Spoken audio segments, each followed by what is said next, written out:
Hello, my name is Saurabh Kumar Shukla, and in this today video, we are going to see what you need to do for cracking placements. Like, and in short, so first understand the goal, placement, test, problem solving, fundamentals, communication, execution in non theoretical. Actually देखो, placement क्या होती है, दो तरह की होती है, एक ऑन कैंपस और एक ऑफ कैंपस।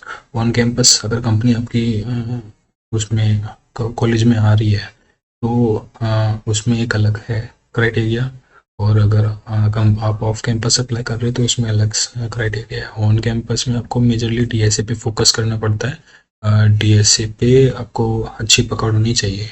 और उसके अलावा कोर्स या सब्जेक्ट्स होते हैं जैसे कि oops, O S T B M S, C N, इनको भी आपको अच्छे से करना पड़ता है।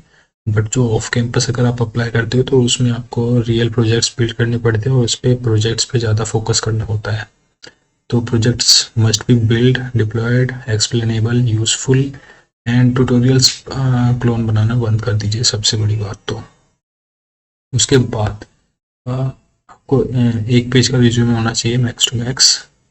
Follow interview structure. देखो, इंटरव्यू का स्ट्रक्चर क्या होता है, अंडरस्टैंड। अगर जैसे आपको डीएसए एक्सप्लेन करना है, डीएसए की प्रॉब्लम, तो उसका क्या स्ट्रक्चर होता है। सबसे पहले तो आपको प्रॉब्लम अंडरस्टैंड करनी है, फिर उसके बाद एक अप्रोच बतानी है कि क्या अप्रोच आप उसको फॉलो कर रहे हो उस प्रॉब्लम को सॉल्व करने के लिए। फिर उसके बाद आप उसको ऑप्टिमाइज कीजिए, फिर कोड लिखिए, फिर कॉम्प्लेक्सिटी बता दीजिए इंटरव्यूअर को।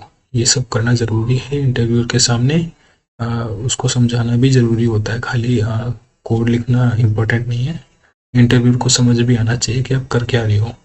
तो उसके लिए आपको कम्युनिकेशन भी अच्छी होनी चाहिए, और आपको डेली 30 मिनट एटलीस्ट कैमरे के सामने बैठ के कम्युनिकेशन की प्रैक्टिस करनी होगी। It is very important because communication is very important. And then prepare for the HR answer. You can find around a list of 10 to 20 and 20-30 questions of HR questions that are always fixed and are always asked in the HR interview.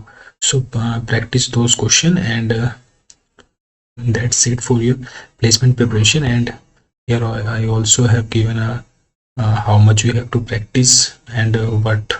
So if you are focusing on DSA, you need to 3 hours project, around 2 hours, and CS3 around 1 hour, and speaking of for communication around 30 minutes daily. I think with this you will be ready for the placement in less than a 6 month. And that's it for the today's video.